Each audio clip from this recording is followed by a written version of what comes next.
Golden EMS strategy, जैसा कि आपको नाम से ही पता चल रहा है कि ये गोल्ड के लिए बनाई गई एक ईएमए बेस्ड स्ट्रैटेजी है। अब आपको ये स्ट्रैटेजी हेल्प कर सकती है ट्रेंड को आइडेंटिफाई करने में, अपनी विनिंग ट्रेड्स को होल्ड करने में, डिस्काउंटेड जोन्स फाइंड करने में, और साथ ही आपको हेल्प कर सकती है ट्रेलिंग एसएल का यूज करने में।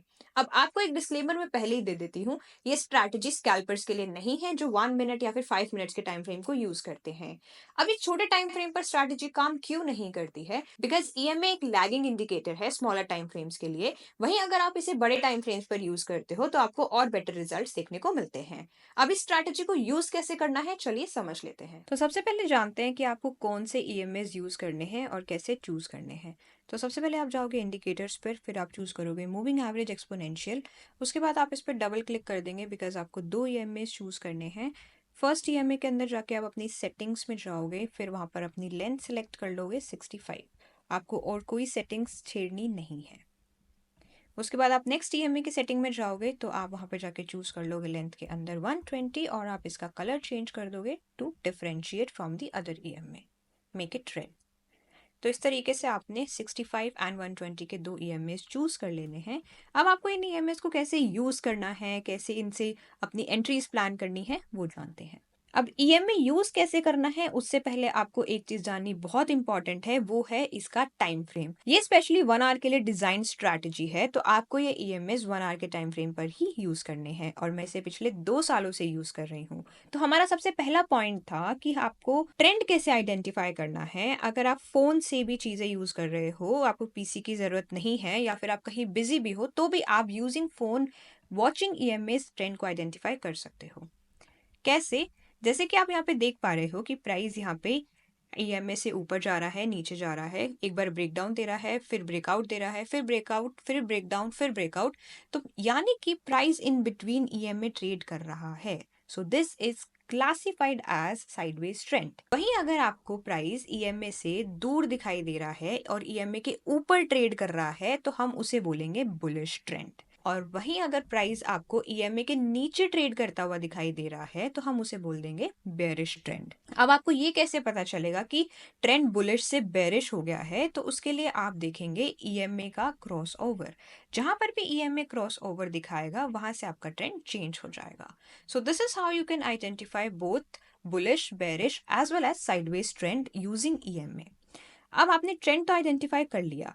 नेक्स्ट पॉइंट आपका आता है कि आपको आपके डिस्काउंटेड एरियाज ढूंढने हैं जहां पर आप अपनी एंट्रीज प्लान कर सकते हो। तो अब जानते हैं कि आप इन ईएमएस को यूज करके किस तरीके से अपनी एंट्रीज प्लान कर सकते हैं, ट्रेंड आइडेंटिफाई कर सकते हैं, ट्रेलिंग एसएल का यूज कर सकते हैं, और या फिर अपनी लॉन्ग विनिंग ट्रेड्स को होल्ड कर सकते हैं। ठीक है, तो अब आ जाते हैं हम हमारे सेकंड पॉइंट के ऊपर, दैट इज कि आपको आपके डिस्काउंटेड जोन्स फाइंड करने हैं टू प्लान दी एंट्रीज। सबसे पहली चीज इसके अंदर क्या होनी चाहिए? आपका ट्रेंड कंप्लीटली बुलिश होना चाहिए, यानी कि ईएमए से दूर होना चाहिए। ठीक है, जब प्राइस ईएमए से काफी दूर ट्रेड कर रहा है यानी कि ट्रेंड आपका सुपर बुलिश है, तो उसके अंदर आपको किस तरीके से अपने डिस्काउंटेड जोन्स को आइडेंटिफाई करना है। यहाँ पर आप देख पा रहे हो कि क्रॉस ओवर हो गया है। ठीक है, क्रॉस ओवर हो गया है मतलब कि आपका यहाँ से जो ट्रेंड है वो हो चुका है बुलिश। ठीक है, प्राइस अभी भी ईएमए के पास में ही है, यहाँ से प्राइस ने ईएमए से दूर जाना शुरू कर दिया, यानी कि ट्रेंड आपका कंप्लीटली बुलिश हो चुका है। तो जो आपके डिस्काउंटेड जोन्स बनेंगे वो बनेंगे जो ये रिट्रेसमेंट्स आई हैं, जो ये डिप्स आई हैं, और वो ईएमए के पास होनी चाहिए। तो बेसिकली जो आपका एंट्री पॉइंट बनेगा वो बनेगी ये वाली डिप, कि प्राइस ईएमए के पास आया, आपने यहाँ पर अपनी एंट्री प्लान करी एंड प्रीवियस स्विंग्स को यूज करते हुए आप अपना एसएल प्लेस करोगे। ये आपने सीखा कि आप बुलिश ट्रेंड के अंदर किस तरीके से एंट्री प्लान कर सकते हैं। वहीं हम एग्जांपल ले लेते हैं अब एक बेयरिश ट्रेंड का। तो आप बेयरिश ट्रेंड के अंदर देख पा रहे हो कि प्राइस यहाँ से बेयरिश हो चुका है, राइट।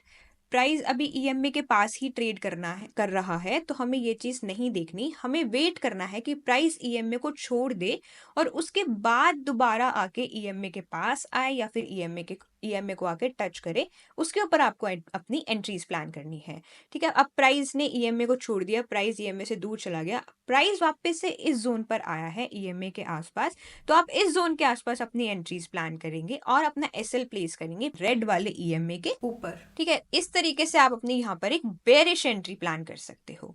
अब आपने सीख लिया कि आप अपने डिस्काउंटेड ज़ोन्स कैसे फाइंड आउट कर सकते हो और अपनी एंट्रीज़ कैसे प्लान कर सकते हो।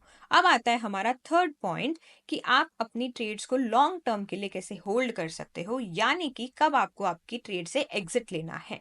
तो मान लो कि आपने इस बेयरिश ट्रेंड के अंदर यहाँ पर एंट्री प्लान करी है, तो आपको अपनी ट्रेड को तब तक होल्ड करना है जब तक प्राइस इन दोनों ईएमएस के ऊपर क्लोजिंग नहीं दे देता। तो यहाँ पर आपको आपकी इस कैंडल ने दोनों ईएमएस के ऊपर क्लोजिंग दी है, तो यहाँ पर आपकी ट्रेड एग्जिट हो जाएगी। तो अब आप देख पा रहे हो कि आपने कितने लॉन्ग ड्यूरेशन के लिए इस ट्रेड को होल्ड किया। ये 1 आवर का टाइम फ्रेम है, ठीक है। इस तरीके से आप अपनी लॉन्ग विनिंग ट्रेड्स को होल्ड कर सकते हो। सेम विद बुलिश ट्रेंड के अंदर भी आप इसी तरीके से होल्ड कर सकते हैं कि अगर आपने एंट्री यहाँ पर प्लान करी है जब प्राइस ईएमए के पास में आया, तो आपको तब तक होल्ड करना है प्राइस को जब तक प्राइस इन ईएमए के अंदर क्लोजिंग नहीं दे देता, ठीक है।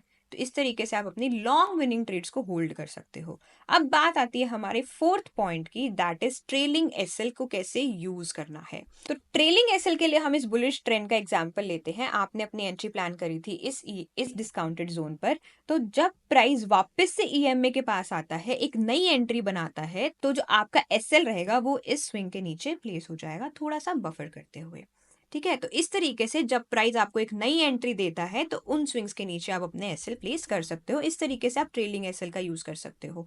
अब हम समझ लेते हैं एक बेयरिश एग्जांपल के साथ कि आपने अपनी एंट्री कुछ प्लान करी थी इस जगह पे, तो जब प्राइस वापस से आया इस ईएमए के आसपास, यहाँ से इसने एक एंट्री अपॉर्चुनिटी दी, यहाँ से अपनी इसने एक एंट्री अपॉर्चुनिटी दी, तो आप इन जोन्स के ऊपर अपना एसएल ट्रेल करते जाओगे। तो इस तरीके से आप अपना ट्रेलिंग एसएल का यूज कर सकते हो। तो आप देख पा रहे हो ये गोल्ड 1 आवर के टाइम फ्रेम के ऊपर, और इसने अभी अभी हमको क्रॉस ओवर दिखाया है, यानी कि यहाँ से जो ट्रेंड है वो हमारा बुलिश हो चुका है। जो ये प्राइस इनसाइड दिस ईएम में ट्रेड कर रहा था और ये बेयरिश ट्रेंड था, तो अभी अभी प्राइस ने क्रॉस ओवर दिखाया है, तो यानी कि अभी प्राइस जो हो चुका है वो है बुलिश। तो इस बुलिश मूव की ये हमारी पहली रिट्रेसमेंट है, पहला डिस्काउंटेड जोन है, जहां पर आप अपनी एक बाइंग एंट्री प्लान कर सकते हो। अगर आप यहाँ पर अपनी बाइंग एंट्री प्लान करते हो, तो आपका जो स्टॉप लॉस रहेगा वो रहेगा इस रेड ईएमए के नीचे। तो आपको आपके अनदर बेसिस भी यूज करने हैं, ऐसा नहीं है सिर्फ इस ईएमए के बेसिस के ऊपर ट्रेड कर रहे हो। ऑफ कोर्स यहाँ पर आपका प्राइस एक्शन है कि जो आपका एसएल प्लेस हो रहा है वो प्रीवियस स्विंग के नीचे प्लेस हो रहा है, तो इस तरीके से आप यहाँ पर अपनी एंट्रीज प्लान कर सकते हो। तो आई होप आपको चारों पॉइंट्स क्लियर हो गए हैं कि आपको ट्रेंड कैसे आइडेंटिफाई करना है, आपको ट्रेलिंग एसएल कैसे यूज करना है, आपको डिस्काउंटेड एरियाज कैसे फाइंड आउट करने हैं, आपको आपकी एंट्रीज कैसे प्लान करनी है। आपको हर एक चीज इस वीडियो के अंदर क्लियर हो गई होगी। अब इसके अंदर कुछ गलतियां हैं जो लोग करते हैं, मैं आपको पहले ही बता देती हूँ। लोग क्या करते हैं कि सिर्फ इस स्ट्रैटेजी के बेसिस पर अपनी एंट्रीज प्लान करना शुरू कर देते हैं, मगर आपको ऐसा नहीं करना है। आपके पास आपका बेस होना चाहिए, इधर प्राइस एक्शन और या फिर जो भी आप यूज कर रहे हो। This strategy is one of your confirmation, not only confirmation to plan the entries. और दूसरी गलती जो यहाँ पर लोग करते हैं वो ये कि साइडवेज मार्केट के अंदर भी अपनी एंट्रीज प्लान करनी शुरू कर देते हैं, कि जैसे प्राइस इंडिकेटर को आके टच करता है, इवन इन साइडवेज मार्केट वो अपनी एंट्रीज प्लान कर देते हैं। अगर आप साइडवेज मार्केट के अंदर अपनी एंट्रीज प्लान करोगे तो आप सिर्फ अपना पैसा गवाओगे। अगर आपको अच्छा खासा पैसा बनाना है तो आपको वेट करना होगा मार्केट के ट्रेंडी होने का। और हाँ, कल से लाइव मार्केट में शुरू मत हो जाना, पहले इस स्ट्रैटेजी को बैक टेस्ट करना, अपनी एक बैक टेस्ट रिपोर्ट बनाना कि आपकी कितनी ट्रेड्स विनिंग थी, कितनी ट्रेड्स लूजिंग थी और आपने कितने पॉइंट्स कैप्चर किए। और हाँ, कमेंट करके जरूर बताना कि आपने मेरी सीक्रेट स्ट्रैटेजी को यूज करके कितना पैसा बनाया है।